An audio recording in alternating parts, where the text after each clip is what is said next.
नमस्कार. महा एमटीबी मध्ये आपल्या सगळ्यांचं मनपूर्वक स्वागत. मंडळी, आज आपण आलेलो आहोत दादरच्या शिवाजी पार्क येथे. मराठी भाषा गौरव दिनानिमित्त महाराष्ट्र नवनिर्माण सेनेकडून अभिजात पुस्तक प्रदर्शन 2025 चं आयोजन करण्यात आलेलं आहे. मंडळी, काही महिन्यांपूर्वी पंतप्रधान नरेंद्र मोदी यांच्या नेतृत्वात मराठी भाषेला अभिजात भाषेचा दर्जा मिळाला.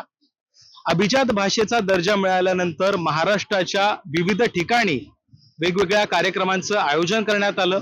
नुकतंच 98व अखिल भारतीय मराठी साहित्य संमेलन देशाची राजधानी दिल्ली येथे पार पडलं.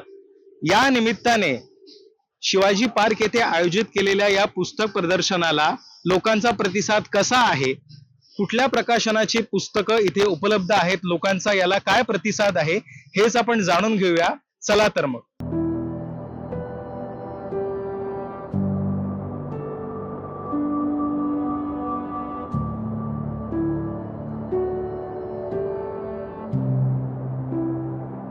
मंडळी, शिवाजी पार्क येथे होत असलेल्या या पुस्तक प्रदर्शनाला पुण्याहून सुद्धा प्रकाशक वाचक आलेले आहेत. प्रसाद प्रकाशनाचे वैभव पिंपळखरे आज आपल्यासोबत आहेत. वैभवजी, महा एमटीबी मध्ये आपलं खूप खूप स्वागत. आपला अनुभव कसा आहे एकंदरीत? आपण पुण्याहून आला तिथे. आता जे प्रदर्शन भरलेलं आहे यासारखं प्रदर्शन प्रत्येक वेळेला व्हायला पाहिजे आणि दादरमध्ये पण आम्हाला खूप चांगला प्रतिसाद मिळतो आहे. आम्ही जी प्रकाशित केलेली आमची संस्था जी आहे ही 77 वर्ष जुनी संस्था आहे. आम्ही 4 वेद, पुराण, उपनिषद आम्ही प्रकाशित करतो आणि संस्कृताशी निगडीत आम्ही जे आमचं पूर्ण प्रकाशन असतं. साधारणपणे कुठल्या प्रकारची पुस्तकं आपल्याकडे म्हणजे छापायला येतात आणि कुठल्या पुस्तकांची विक्री जास्त होते यामध्ये? आमच्याकडं प्रसिद्धी करण्याकरता आमच्या वेगवेगळ्या विषयाची पुस्तकं येतात. त्यामध्ये ललित आहे, कथा कादंबऱ्या आहेत, कविता आहेत, धार्मिक पुस्तकं यामध्ये आहेत. सर्व प्रकारची पुस्तकं आम्ही प्रसिद्ध करून नवीन लेखक आम्ही घडवतो आणि त्याचबरोबर प्रसाद प्रकाशची पुस्तकं जी आहेत ती आध्यात्मिक पुस्तकं आणि संस्कृतीशी निगडीत पुस्तकं सगळी आहेत. त्यामध्ये आम्ही सांख्य दर्शन सगळी आम्ही काढलेली आहेत. त्यामुळे पंचमहाकाव्य ज्या प्रकार जो आहे तो आम्ही पूर्ण काढलेला आहे. भारतीय मूर्तिशास्त्र जे आहे ते आम्ही प्रसिद्ध केलेलं आहे. हे भारतीय संस्कृतीशी निगडीत जी पुस्तकं जी आहेत आणि संस्कृतीची निगडीत पुस्तकं जी आहेत ते आम्ही पूर्ण प्रकाशित करतो. पुस्तक छापण्याची प्रक्रिया कशी असते? अवघड असते, आपल्या सगळ्यांना आता ठाऊकच आहे. पण आता या व्यवसायामध्ये लेखक घडवणं जे प्रकाशकाचं सुद्धा काम असतं ते आपल्या प्रकाशनगृहामध्ये कसं होतं सर? लेखक स्क्रिप्ट आणून दिल्यानंतर त्याच्यावरून डीटीपी, प्रूफ रिडिंग आणि छपाई याच्यामध्ये हा जो प्रवास असतो हा खूप आनंददायक असतो. प्रत्येक लेखकाची मतं आपल्याला कळतात, प्रत्येक लेखाचे विषय आपल्याला त्यांनी काय मांडलेलं असतं हे आपल्याला कळतं आणि त्याच्यामधून त्याचे विचार आपण खूप लोकांपर्यंत पोहोचू शकतो. हा एक आनंद वेगळा मिळतो त्याच्यामध्ये. त्यामुळं पुस्तक प्रसिद्ध करणं सुद्धा आम्हाला खूप आनंद होतो प्रसिद्ध करण्यासाठी सुद्धा, आणि एक नवीन लेखक घडतो हे सुद्धा ज्यावेळी खूप आनंद होतो. आता याच धर्तीवरती पुढचा प्रश्न माझा असा असेल की मराठी भाषेला आपल्या पंतप्रधान नरेंद्र मोदी यांच्या नेतृत्वात अभिजात भाषेचा दर्जा मिळाला, यावर आपली प्रतिक्रिया काय, कसं वाटतं आपल्याला? खूप अभिमान वाटतो की आपली मराठी भाषा ही सर्व पूर्ण भारताभर भारताभर पसरलेलीच आहे. राज्यातून पसरत नाही, देशातून पसरती आहे, पूर्ण जगामध्ये आपली भाषा पसरते. त्याच्यामुळे खूप खूप बरं वाटतं आणि खूप अभिमान वाटतो मराठी भाषेचा. आपल्या पुस्तक प्रदर्शनाच्या स्टॉलला कसा प्रतिसाद आहे सर? दादरकरांनी खूप छान प्रतिसाद दिलेला आहे आणि देत पण राहतील, दरवर्षी देत राहतील अशी आशा आहे. मंडळी, पुस्तक प्रदर्शनाच्या निमित्तानेच एक आगळा वेगळा स्टॉल मावळा या नावाचा आम्हाला इथे बघायला मिळालेला आहे. मावळा द बोर्ड गेम असं या स्टॉल मध्ये या बोर्ड गेमची विक्री होतीये. तर हे नेमकं कॉन्सेप्ट काय आहे आज आपण त्यांच्याकडनं जाणून घेणार आहोत. नमस्कार सर, मावळा द बोर्ड गेम नेमकं काय आहे? मावळा तो बोर्ड गेम आहे. हा शिवजन्मापासून राज्याभिषेकापर्यंत 100 घटना ज्या क्रमाने घडल्या त्या क्रमाने दिलेल्या आहेत. असा हा आपल्याला आई, बाबा, आजी, आजोबा, लहान मुलं सगळ्यांनी महाराजांचा मावळा म्हणून प्रवास सुरू करायचा असा हा गेम आहे, एकत्र बसून खेळण्यासारखा. तर मी तो एक्सप्लेन करतो तुम्हाला कसा आहे तो, तुम्ही फक्त समजून घ्या. त्याच्यामध्ये शिवजन्मावरती आपल्या आवडत्या रंगाचं टोकन ठेवायचं. आई, बाबा, आजी, आजोबा सगळेजण महाराजांचा मावळा म्हणून खेळायला सुरुवात करतात. हर हर महादेव म्हणायचं, फासे टाकायचे. फासेचं दान तुम्हाला ज्या घटनेवरती घेऊन येईल त्या मोहिमेत तुम्ही आहात असा त्याचा अर्थ होतो. जर विजयी मोहिमांवर तुम्ही आले तर स्वराज्यातून स्वराज्य लक्ष्मी बक्षीस म्हणून तुम्हाला होन्स मिळतात. पण हेच होन्स तुम्हाला, जसं की अफजल खान आलाय, सुबा लुटतोय, शाहिस्तेखान पुण्यातून महाराजांच्या घरी 3 वर्ष राहिला, पुरंदरचा तह झाला, तर महाराजांचा मावळा म्हणून तुम्हाला नुकसान भरपाई तुम्हालाच करावी लागते. मग खेळता खेळता खेळता स्वराज्यात किती चढ उतार आले, ते काय घटना घडल्या होत्या, या घटनांचं माहिती देणारं एक पुस्तक याच्यामध्ये दिलेलं आहे. मराठी, हिंदी, इंग्लिश ज्या घटनेवरती आहे ती घटना तुम्ही याच्यामध्ये मराठी, हिंदी, इंग्लिश मध्ये वाचू शकता. तेवढी घटना तुम्हाला माहिती होती. आयर्न मॅन, स्पायडरमॅन याच्यापेक्षा आपल्या मातीत घडलेले जे सुपर हिरोज आहेत त्यांची याच्यामध्ये माहिती पुस्तिका दिलेली आहे. याच्यामध्ये तुम्हाला स्वराज्योद्ध्यांचे कार्ड्स मिळतात, याच्यामध्ये तुम्हाला दुर्गांचे कार्ड्स मिळतात. खेळता खेळता तुम्हाला दुर्ग स्वराज्योद्ध्यांची माहिती मिळायला चालू होते. आता याच्यामध्ये खेळताना तुमच्याकडे बाजी काकांचं कार्ड आलं. आता खेळणारा जो आपल्याबरोबर मावळा आहे त्याच्याकडे बाजी काकांचं कार्ड आहे. तर बाजी काका या 100 घटनामध्ये कुठं कुठं लढले होते, कुठं कुठं त्यांचं कर्तृत्व होतं, हे खेळता खेळता तुम्हाला समजतं. आता या मावळ्याकडे बाजी काकांचं कार्ड आहे आणि मी खेळताना 3 नंबरवरती आलो, तर स्वराज्यातून बक्षीस म्हणून मला 500 मिळतात. पण हा मावळा मला बाजी काकांचं कार्ड दाखवतो, बाजी काका माझ्या टीम मध्ये आहेत, तर मला बाजी काका याच्या टीम मध्ये असल्यामुळे मला याला 200 द्यावे लागतात. मग खेळता खेळता बाजी काका आवडायला लागतात. तसंच प्रत्येक दुर्गाच्या मागे, प्रत्येक योद्ध्याच्या मागे त्यांच्या कर्तृत्वाच्या खूण आहेत. त्या दुर्गावर काय घटना घडल्या होत्या, याच्यामध्ये महाराजांचं एक लिडरशिप क्वालिटी, नेतृत्व कौशल्य, ते एक पुस्तक आपण याच्यामध्ये दिलेलं आहे. याच्यामध्ये मराठी आणि हिंदी, इंग्लिश तिन्हीमध्ये कंटेंट दिलेलं आहे. मराठी, हिंदी, इंग्लिश मध्ये तुम्हाला शीट दिलेलं आहे. याच्यामध्ये खेळता खेळता तुम्हाला महाराजांचा इतिहास समजतो, माहिती होते. असा हा गेम आहे. त्याचाच हा छोटा पाठ आहे, शिवजन्म ते अफजलवध. आपल्याला रितेश दादा समजून सांगेल की हा लहान वर्जन आहे, की याच्यामध्ये फक्त अफजलखानाच्या वधापर्यंत, म्हणजे छत्रपती शिवाजी महाराजांच्या जन्मापासून तर अफजलखानाच्या वधापर्यंतच्या 32 घटना घडल्या ते आपल्याला समजतात. सेम बोर्ड गेम याच्यामध्ये पण तुम्हाला कार्ड्स भेटतात, कोणत्या कोणत्या गडांवर कोणती कोणती घटना झाली, कोणते कोणते स्वराज्य होते, कोणत्या कोणत्या घटनांमध्ये होते, याची आपल्याला माहिती कळते. की खेळता खेळता जर तुम्हाला यामध्ये पुरंदरचं कार्ड भेटलं तर पुरंदरवर कोणती कोणती घटना झाली आपल्याला त्या कार्डवर समजतं. पुरंदरवर एक चांगली घटना झाली, सगळ्यांना माहिती असेल व असू लक्षात नसेल, ती म्हणजे इथं 25वी घटना. ती म्हणजे काय, संभाजी महाराजांचा जन्म तो कुठे झाला, पुरंदरवर. मग खेळता खेळता समजा याच्याकडे कार्ड आहे आणि खेळता खेळता आई संभाजी राजांच्या जन्माच्या घरावर आले. आईला हा काय बोलला, आई माझ्याकडे संभाजी राजांचं म्हणजे पुरंदरचं कार्ड आहे, संभाजी महाराजांचा जन्म इथं झालाय, मला 200 होऊन दे. म्हणजे तो कधी विसरणारच नाही की पुरंदरवर संभाजी महाराजांचा जन्म झालाय. तर खेळता खेळता आपल्याला कधी कोणत्या कोणत्या गडांवर कोणती कोणती घटना घडली, कोणते कोणते स्वराज्य होते, कोणत्या कोणत्या घटनांमध्ये होते, आपल्याला याची माहिती कळते. पृथ्वीच्या पाठीवर असा एकमेव मावळा बोर्ड गेम आहे या छत्रपती शिवाजी महाराजांचे विचार मुलांमध्ये आणि आपल्यामध्ये रुजवण्याचं काम करतो. आणि त्याच्याबरोबर आपल्याला वेगवेगळे कार्ड्स गेम पण आहे. या कार्ड्स गेम मध्ये हे आपले स्वराज्य योद्ध्यांचे कार्ड, तुम्ही याच्या सगळ्यांना जरी गोळा केलं तरी ते 10 ते 12 पेक्षा जास्त स्वराज्य योद्धे सांगू शकत नाही. पण आपल्याला खेळता खेळता 38 स्वराज्य योद्ध्यांची नावं कळतात, त्यांची कामगिरी कळते. आता इथं बघा, स्वराज्य योद्ध्यांचं नाव काय, ते कोणत्या पदावर होते, ते किती टक्के युद्धांमध्ये होते, स्वराज्यासाठी किती काळ लढले, नंतर उल्लेखनीय कामगिरी काय आणि आपली कामगिरी काय. खेळता खेळता आपल्याला 38 योद्ध्यांची माहिती कळते. याचबरोबर आपल्याला याच्यामध्ये गडांचे पण कार्ड्स येतात, की गडाचं नाव काय, छत्रपती शिवाजी महाराजांनी बांधला होता की नव्हता, जर बांधला असेल त्याला सोनेरी कडा आहे, जर नसेल बांधला त्याला सोनेरी कडा नाहीये.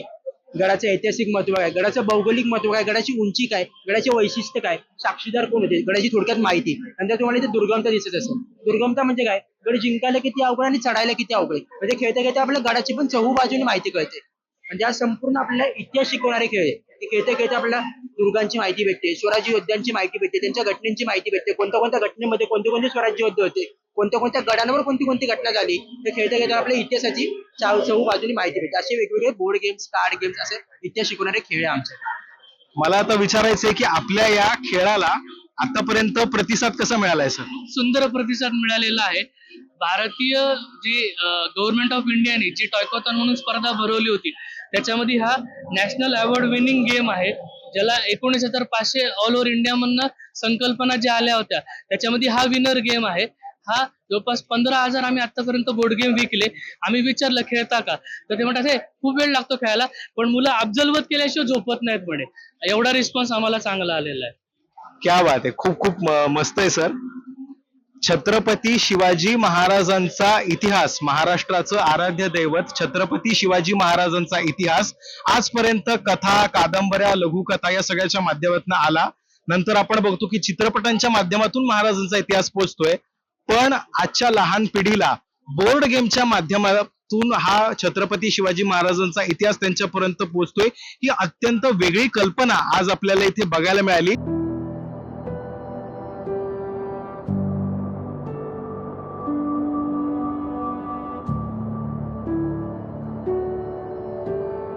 मला असं वाटलं की प्रदर्शन म्हणून हे चांगलं आहे. बरेचसे मेजर प्रकाशक जे आहेत मराठीमध्ये असलेले काम करत, त्यांची सगळ्यांचं मेजर रिप्रेझेंटेशन इथे आहे आणि सगळ्यांचे स्टॉल्सवरती मी आता सगळं फिरून बघतोय. त्यामुळे मला वाटतं की एक चांगलं एक रिप्रेझेंटेशन झालेलं आहे. पण तरी सुद्धा मला वाचकांची गर्दी जितकी हवी तितकी इथे दिसत नाही. आणि मला असं वाटतं की शिवाजी पार्क सारख्या भागामध्ये की जिकडे आपण म्हणतो की मराठीचा मोठा हा आहे, तिथे सुद्धा अशा प्रदर्शनांना जर गर्दी होणार नसेल तर कुठे होणार. त्यामुळे मला असं वाटतं की लोकांनी अधिकाधिक प्रमाणामध्ये म्हणजे त्यांनी काही घ्यायलाच पाहिजे असं नाही. दुसरे ते जरी त्यांनी व्हिजिट केलं, फिरले 4 स्टॉल, तरी सुद्धा त्यांना एक थोडा अंदाज येईल की काय चाललेलं आहे, काय लिहिलं जातं, लोक भेटतात, बोलतात त्याच्याविषयी. त्यामुळे या पद्धतीचा प्रतिसाद मला वाटतं अधिक मोठ्या प्रमाणामध्ये वाढायला पाहिजे. मंडळी, पुस्तक प्रदर्शनाला लोकांचा प्रतिसाद कसा मिळतो हे आपण आता प्रकाशकांच्या दृष्टिकोनातून जाणून घेणार आहोत. आपल्यासोबत आहेत मॅजेस्टिक प्रकाशन गृहाचे अशोक कोठावळेजी आणि डायमंड पब्लिकेशन्सचे दत्तात्रय पाष्टेजी. आपण या दोघांच्या प्रतिक्रिया जाणून घेऊया. सर, कसा प्रतिसाद मिळतोय? चांगला प्रतिसाद आहे. एक काय होतं, अशा मोठ्या ग्रंथ प्रदर्शनामुळे प्रत्येक छोट्या मोठ्या प्रकाशकांना आपली पुस्तकं लोकांसमोर आणता येतात.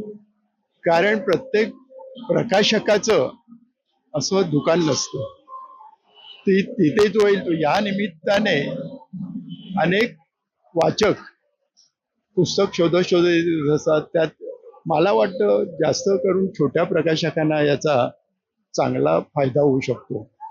कारण एक तर काय आहे, पुस्तकाची पब्लिसिटी जी आहे ती त्या प्रमाणात कोणताही प्रकाशक करू शकत नाही.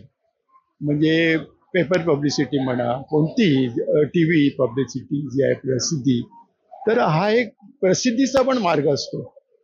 म्हणजे काय आहे की पुस्तकं, आता समजा मी हे पुस्तक इकडे पाहिलं, जरी मी ते आता विकत घेतलं नाही तरी माझ्या डोक्यात ते पुस्तक असतं की पुढच्या वेळी ते विकत येऊ शकतो.